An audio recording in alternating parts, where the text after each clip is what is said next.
사람들은 흔히 이렇게 말합니다. 돈만 많아지면 행복해질 수 있다.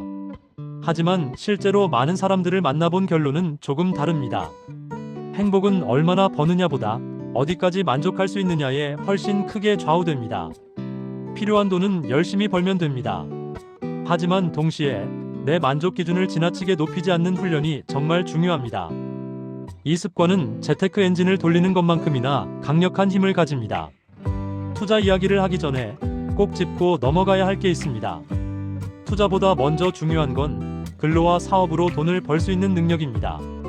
그래야 원금을 만들 수 있고 투자금을 쉽게 빼지 않고 버틸 수 있습니다. 그럼 질문이 나오죠. 도대체 돈 버는 능력은 어떻게 키울 수 있을까요? 사람마다 타고난 차이가 분명히 있습니다. 포커를 치면 늘 따는 사람이 있고 늘 잃는 사람이 있듯이 돈을 다루는 감각도 어느 정도는 타고납니다. 하지만 재능만으로 모든 게 결정되지는 않습니다. 환경, 경험, 선택의 반복이 그 능력을 키우기도 망치기도 합니다. 어떤 사람은 시간을 굉장히 전략적으로 씁니다.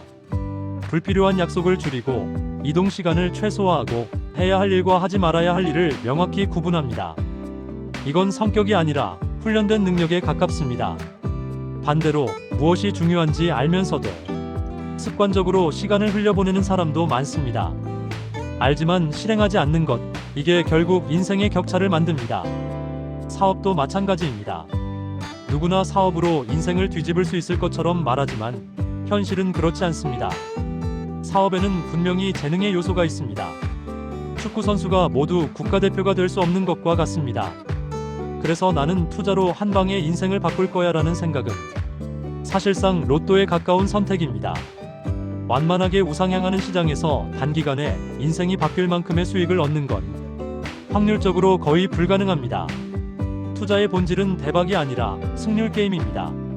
시장은 장기적으로 보면 조금씩 우상향합니다. 즉, 이길 확률이 51% 정도 되는 게임을 오래 반복하는 구조입니다. 문제는 사람들이 이 게임을 짧게 하려 한다는 겁니다. 이번 한 번만 크게 먹자. 이 순간 확률의 편은 우리를 떠납니다. 복싱 비유를 들어볼게요. 실력이 비슷한 두 사람이 하루에 한 라운드씩 1년 동안 계속 싸우면 결국 실력이 조금이라도 좋은 쪽이 더 많이 이깁니다. 하지만 단 한 판만 한다면 결과는 언제든 뒤집힐 수 있습니다. 투자도 똑같습니다. 짧은 승부를 걸수록 운의 영향이 커지고 긴 호흡으로 갈수록 확률이 실력을 따라옵니다. 그래서 분산 투자와 장기 투자가 중요한 겁니다. 많이 사고 오래 보유하고 여러 자산에 나누는 구조. S&P 500, 코스피 같은 시장 전체에 투자하는 이유도 여기에 있습니다. 이게 개인 투자자가 현실적으로 기대할 수 있는 수익의 상한선입니다. 인생을 정말 바꾸고 싶다면 투자보다 사업 쪽에서 답을 찾아야 합니다. 하지만 사업의 본질을 오해하는 분들이 많습니다. 사업은 남의 돈을 빼앗는 행위가 아닙니다. 사람을 더 편하게 만들고 즐겁게 만들고 삶을 조금이라도 개선해주는 대가로 돈을 받는 구조입니다. 유튜브, 식당, 플랫폼, 서비스, 콘텐츠 모두 같은 원리입니다. 많은 사람을 많이 만족시키는 사람이 더 큰 돈을 벌게 됩니다. 그래서 부의 양극화는 소비자의 선택에서 만들어집니다. 사람들이 더 좋은 서비스를 선택할수록 잘하는 곳으로 돈이 몰리게 됩니다. 이건 자연스러운 현상입니다. 억지로 선택을 나눠 가진다고 해서 모두가 잘 사는 세상이 만들어지지는 않습니다. 다만 경쟁이 공정하게 이루어지도록 관리하는 건 중요합니다. 다시 행복 이야기로 돌아가 보겠습니다. 돈은 분명 삶을 편리하게 만듭니다. 추운 날 버스를 기다리는 것보다 택시를 타는 게 훨씬 편하죠. 하지만 문제는 익숙해진다는 것입니다. 처음 택시를 탈 때는 행복하지만 곧 그게 일상이 됩니다. 그리고 다시 더 비싼 기준을 원하게 됩니다. 이게 바로 만족도의 인플레이션입니다.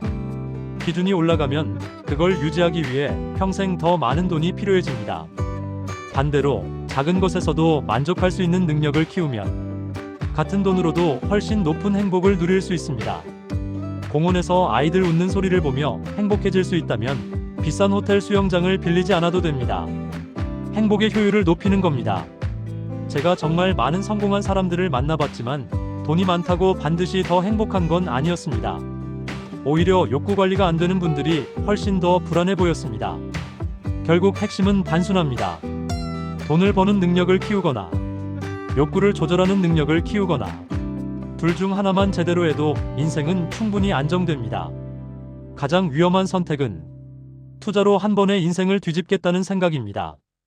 투자는 미래를 맞히는 게임이 아니라 큰 실수를 피하면서 확률을 내 편으로 만드는 과정입니다. 우리는 부자가 되기 위해 사는 게 아니라 안정적으로 행복해지기 위해 돈을 다루는 겁니다. 필요한 돈은 성실하게 벌고 만족의 기준은 소박하게 관리하는 것. 이 두 가지가 함께 갈 때 인생의 균형이 만들어집니다.